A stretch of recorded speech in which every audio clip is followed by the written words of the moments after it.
Welcome everyone. Time 9:19 हो रहे हैं और यहाँ पे हमने अभी जो है निफ्टी, बैंक निफ्टी और सेंसेक्स, ये तीनों इंडेक्स में लगाया है। अभी देखिए बैंक निफ्टी 55,000 के आसपास अभी चल रहा है, तो यहाँ पे मैंने 55,400 की पुट के अंदर इस जगह पे काम किया हुआ है। तो देखो अभी एंट्री मैंने तुरंत जस्ट बनाया है, यहाँ कहीं पे मैंने एंट्री बनाया हुआ है डाउन साइड का, और 82,400 अगर आप देखें तो 82,000 यहाँ पे इसकी मैंने एक पुट में एंट्री बनाई हुई है, और उसी तरीके से 25,100 की पुट है। तो अभी मार्केट 25,040 के आसपास चल रहा है, तो मैंने 100 की पुट में लिया हुआ है ऊपर का, तो इसके अंदर हमने काम किया हुआ है। ओवरऑल मैंने अभी देखो सेलिंग का प्लान किया हुआ है कि हमारा जो प्लान है वहाँ पे सेलिंग का है, और सेलिंग के बाद जो हम यहाँ पे जो काम करेंगे वो, क्योंकि देखिए क्वांटिटी हमने छोटी छोटी रखी है, कोई ज़्यादा बड़ी क्वांटिटी नहीं है, तो उस हिसाब से हम फिर परसेंटेज के वाइज यहाँ पे काम करेंगे। मैं आपको चार्ट वगैरह समझाता हूँ कि देखो काम कैसे करना है। तो ओवरऑल अगर मैं बात करूँ चार्ट में, तो यहाँ पे ऊपर की तरफ अगर मैं बात करूँ, देखो इंपॉर्टेंट नंबर वगैरह मार्क करो सबसे पहले। तो अभी 500 का नंबर आपको एक दिख रहा है कि 500 का एक नंबर है,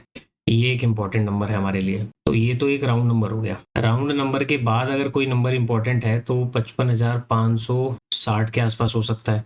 ठीक है, तो मैं ऊपर के नंबर भी मार्किंग कर लेता हूँ। हालांकि देखो नीचे मार्किंग हमने कर रखा है, जब तक ये नीचे चल रहा है तब तक तो ठीक ही है। पुट साइड में क्यों है ट्रेड, क्योंकि देखिए ऊपर डायरेक्टली कोई एसएल वगैरह मार्केट के अंदर पड़े नहीं है, तो यहाँ पे 560 का नंबर काम कर जाएगा, और नीचे 55,200 का नंबर है, ये है 55,200 का। तो इसका ब्रेकडाउन वगैरह पॉसिबल है कि इसका ब्रेकडाउन वगैरह हो सकता है। मैं भी आपको चार्ट समझाता हूँ जरा, एक सेकेंड। अभी देखिए मार्केट नीचे की तरफ आया हुआ है, तो यहाँ पे निफ्टी के लिए इंपॉर्टेंट नंबर क्या हो सकता है, यहाँ पे राउंड नंबर का रेजिस्टेंस लेके गिरा हुआ है। तो ऐसे में अब देखिए नीचे ना सीपीआर वगैरह भी है इनके पास। चलो ठीक है, नंबर वगैरह हटाते हैं। अभी ओवरऑल देखो यहाँ पे हम काम कर रहे हैं, तो किस तरीके से चीजें यहाँ पे हो रही हैं, कैसे कैसे है। आप यहाँ पे पहले तो चार्ट समझ लीजिए। देखिए चार्ट में सिंपल सी चीजें हैं कि ऊपर जो स्टॉप लॉसेस वगैरह है वो मार्केट में डायरेक्टली अवेलेबल नहीं है, और यहाँ पे मैं बात कर रहा हूँ कि लगभग 890 891 के आसपास मार्केट को आ जाना चाहिए। तो आसपास देखो जो ये वाले मूव के अंदर जो आसपास जो रिटेल बायर होते हैं ना, छोटे मोटे, जिन्होंने बाइंग करी है एक्चुअल में, तो उनको टारगेट करने का प्लान है। तो एक्चुअल में बाइंग करी किसने है, अगर आप यहाँ पे 5 मिनट के टाइम फ्रेम पर जाएं,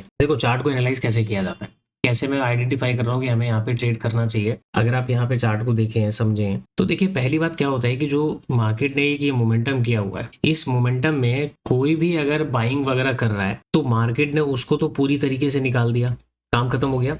वापस यहाँ से ब्रेकआउट वगैरह हुआ, देखो जब भी ब्रेकआउट वगैरह होके ऊपर की तरफ गया होगा ना, तो एटलीस्ट यहाँ तक तो किसी को बाइंग करने की अपॉर्चुनिटी दिखाई नहीं दी होगी, या उसके दिमाग में बाइंग का आया नहीं होगा। उन्होंने क्या किया होगा, यहाँ जाके कहीं पे बाइंग वगैरह किया होगा। अब यहाँ पे जाके उन्होंने बाइंग वगैरह किया है, तो ऐसे में ये पूरी रैली उनको दिखाई दी गई है। ऊपर की साइड हमारे पास कोई भी स्टॉप लॉस अवेलेबल नहीं है, जो भी स्टॉप लॉस वगैरह अवेलेबल है वो नीचे की तरफ है। तो देखो ये जो बायर है दूर के, अगर यहाँ पे बाइंग नहीं हुई है तो हमारे लिए ये बायर इंपॉर्टेंट नहीं है, लेकिन कोई ना कोई तो बाइंग करके गया होगा। तो ऐसी कंडीशन में यदि आपको नीचे वाले के स्टॉप लॉसेस वगैरह मिल रहे हैं, तो आपको इनको टारगेट करने का कोई मतलब नहीं है, क्योंकि देखो ये बहुत दूर बैठे हुए हैं। जो यहाँ से बायर आए ना, उनको टारगेट वगैरह करना है, तो आपको उनको टारगेट वगैरह करने के लिए पता करना पड़ेगा कि जैसे देखिए मार्केट में ऊपर एसएल नहीं है, तो आसपास जो भी बाइंग करके गए इनको टारगेट करने के लिए मे बी मार्केट ऐसे करके 24,800 तक का नंबर हो सकता है कि आ जाए। ठीक है ना, तो उतना बड़ा नंबर भी अगर आप वेट ना करें तो भी कोई दिक्कत नहीं है यहाँ पे, लेकिन इंपॉर्टेंट नंबर वगैरह को देखकर अगर आप काम करना चाहें तो उस हिसाब से आप अपना प्लान बना सकते हैं। तो मैं तो यही मान के चल रहा हूँ कि भाई यहाँ पे आसपास जो भी बायर वगैरह आए इनको टारगेट करने का हमारा सिंपल सा प्लान है। अब इस तरीके से मार्केट इनको टारगेट वगैरह कर सकता है। तो सेम तीनों चार्ट के अंदर यहाँ पे यही चीजें हैं। अब 55,200 का नंबर है बैंक निफ्टी के पास, और यहाँ से भी एक सपोर्ट वगैरह ले रखा है। तो देखते हैं कि ये 200 का नंबर ब्रेकडाउन करेगा कि नहीं करेगा। तो यहाँ पे तो मैं इसकी उम्मीद लगा के बैठा हूँ कि ये ब्रेकडाउन हो जाना चाहिए। ठीक है, इसीलिए मैंने ज़्यादा वेट नहीं किया। रीज़न कि देखो अगर टारगेट छोटे हैं तो हमें अर्ली एंट्री करनी पड़ेगी, तभी जाके अपने को मार्केट के अंदर मोमेंटम कैप्चर कर पाएंगे।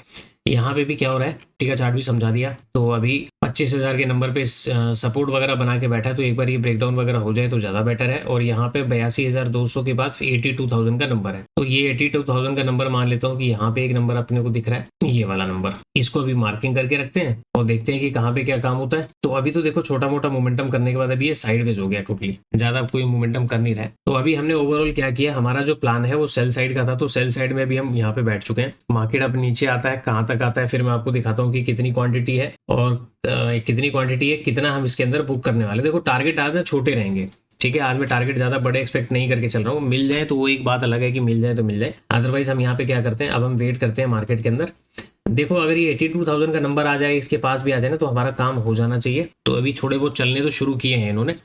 अब यहाँ पे इंतजार करेंगे हम, और इंतजार करके देखते हैं कि हमारी ट्रेड का क्या होता है। देखिए मार्केट ने यहाँ से बड़ी बड़ी ग्रीन कैंडल बनाई है, और ज़्यादातर लोग क्या है कि इसी ग्रीन कैंडल के अंदर ट्रैप हो जाते हैं।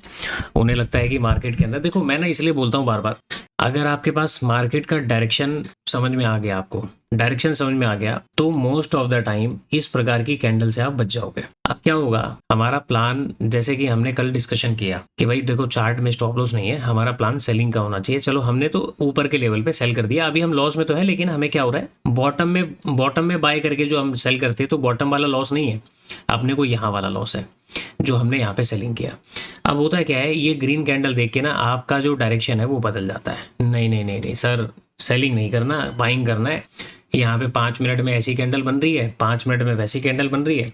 और क्या होता है कि आपका जो व्यू है वो कैंडल बदल देता है। किस प्रकार की कैंडल, देखो इस प्रकार की कैंडल जो है ना, वो आपका व्यू बदल देता है। क्या हो रहा है, मार्केट ओपन के बाद यहाँ पे अपने आप का सपोर्ट ले रहा है, और ऐसे में आप लोगों को क्या लगता है कि मार्केट में अब एक बाइंग कन्वर्ट हो रही है, चलो बाय कर लेते हैं। देखो हो सकता है बाइंग वगैरह यहाँ पे चली जाए, लेकिन मैं फिलहाल यहाँ पे बाइंग करने के मूड में नहीं हूँ, क्योंकि मुझे पता है कि ऊपर देखो चार्ट में कोई एसएल वगैरह तो पड़े नहीं है, और जब चार्ट में कोई एसएल नहीं पड़े हैं तो मार्केट इस प्रकार की जो कैंडल बनाते हैं, जैसे ये जो कैंडल बना के गए, ये बस लालच के लिए बना के जाता लालच के लिए बना के देता है कि आओ भैया मार्केट में बाय कर लो, मार्केट ऊपर ही जाने वाला है। यहाँ पे यदि आप ट्रैप हो गए तो फिर जो डायरेक्शनल आप बैठे हो ना, वो डायरेक्शन आपका गलत हो जाएगा। ठीक है, तो ओवरऑल यहाँ पे 2 ही काम करने हैं। या तो आपको अगर सेल में, अगर आपको समझ में आता है सेलिंग साइड का सेटअप करिए, बाइंग साइड का आपका कोई सेटअप बन रहा है, तो मैं कहूंगा कि ट्रेड करो, दुनिया को फॉलो मत करो कि दुनिया क्या कर रही है। आपका सेटअप बन गया, सेटअप के बेस पे आप काम कर लीजिए, वहां पे सारी अपॉर्चुनिटी आपको मिल जाएगी। अब देखो जितनी तेजी से ये ऊपर गया, उतनी ही तेजी से नीचे आ गया। अब ये वॉलीटिलिटी थोड़ी सी दिखाएगा, क्रिएट करेगा, क्योंकि देखो इस तरीके के मार्केट में यही होता है, पहली कैंडल बन गई, फिर तेजी से रिकवर हो जाएगा, फिर मार्केट बहुत तेजी से ऊपर जाएगा, तेजी से नीचे आएगा। तो बस यहाँ पे ये सब चीज़ों को देखना पड़ता है। अब मैं यहाँ पे अभी भी ट्रेड में बैठा हूँ, ऐसा नहीं कि मैं कैंडल देख के निकल गया यार, ठीक है वो मार्केट ऊपर जा रहा है, हमने यहाँ पे क्या कर रखा है, अपना एक लॉस, अपने को पता है कि भाई इतना लॉस लेके जाना है। अब वो मार्केट ऊपर जाता है, यहाँ से 500 के नंबर के पास आता, अगर ये इस तरीके से कंसोलिडेट वगैरह करके ब्रेकआउट करता तो मैं चुपचाप लॉस लेके निकल जाता, सिंपल सी कहानी है। लेकिन मार्केट अभी वैसा करता वो दिख नहीं रहा है, तो जब तक वैसा नहीं करेगा तब तक तो हम ट्रेड में बैठे हैं। तो उसी चक्कर में क्या होगा, या तो अपने को प्रॉफिट मिलेगा या फिर हम प्रॉपर लॉस लेके जाएंगे। लेकिन बीच में एंट्री एग्जिट का कोई काम नहीं करना। आप लोगों की सबसे बड़ी परेशानी यही होती है, आप लोगों को परेशानी जो होती है ना, प्रॉब्लम होती है कहाँ पे होती है, आपने कोई ट्रेड में एंट्री बनाया, मार्केट यहाँ से लेके नीचे तक आया, अब आपको इतना बड़ा मोमेंटम ही देख के ऐसा लगता है यार अब ना इससे ज़्यादा गिरेगा नहीं, चलो निकल जाते हैं। नहीं निकलोगे, आपको ग्रीन कैंडल मार्केट निकाल के आपको क्या करेगा, ट्रेड से निकाल देगा। अब आप ट्रेड से निकल गए, उसके बाद फिर से मार्केट नीचे आ जाता है, तो आप क्या करते हो, कभी बाइंग कभी सेलिंग, ऐसा नहीं करना है। ऐसा करने से फिर काम जो है ना वो आपका खराब हो जाएगा।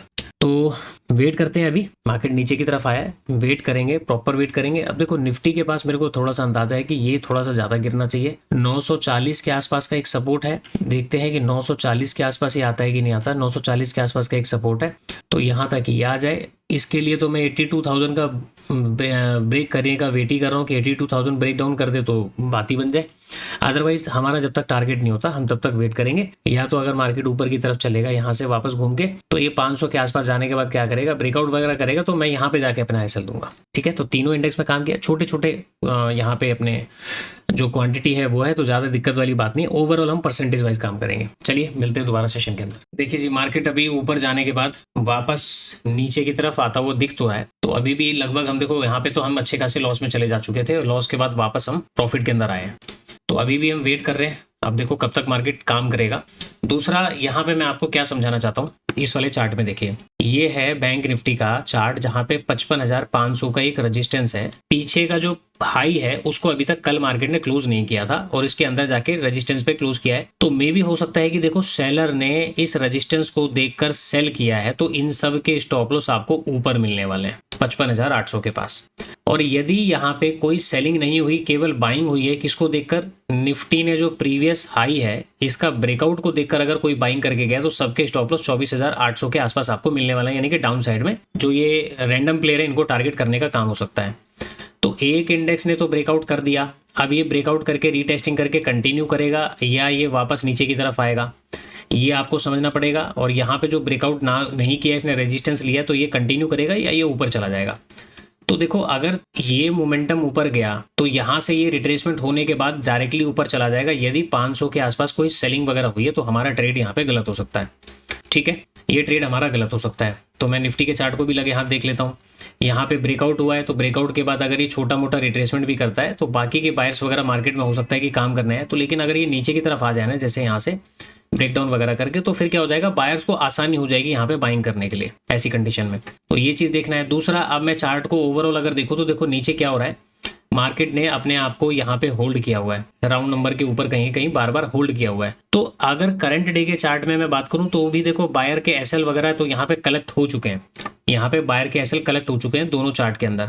बस यहाँ पे हमारे लिए प्रॉब्लम है 55,500 का नंबर, कि इसके ऊपर अगर कॉल राइटिंग स्टार्ट हो चुकी है और यहाँ पे बायर के एसएल नहीं है तो मार्केट में इसी जगह से मोमेंटम ऊपर की तरफ भी जा सकता है। तो अभी हम 50-50 की कंडीशन में बैठे हैं, प्रॉफिट भी हो सकता है, लॉस भी हो सकता है। ओवरऑल अभी हम पीएनएल प्लस में बैठे हुए हैं, तब तक हम लोग नेगेटिव ना सोच के अपने ट्रेड का इंतजार करते हैं कि प्रॉफिट कहाँ तक मार्केट अपने को दे पाएगा। तो चलिए, अब फाइनल होता है तो मैं आपको आगे अपडेट देता हूँ। दोस्तों देखो 10:23 अब जाके कैंडल का कंफर्मेशन आया है। फिलहाल यहाँ तक तो प्राइस एक्शन बिल्कुल ठीक स्ट्रक्चर बना हुआ था और ये लास्ट एक अटेम्प्ट था मार्केट के लिए कि ये कंटिन्यूएशन जो कैंडल आई, स्ट्रॉन्ग कैंडल, उसके बाद एक पॉज कैंडल बनी और पॉज के बाद ये कंटिन्यूएशन मिला। लेकिन इस कैंडल ने कंटिन्यूएशन कैंडल का काम खराब कर दिया, यानी कि ये हमको एक सिग्नल दे रहा है। सिग्नल किस बात का, कि अब ये मार्केट नीचे चलने को तैयार हो चुका है, ये सिग्नल है।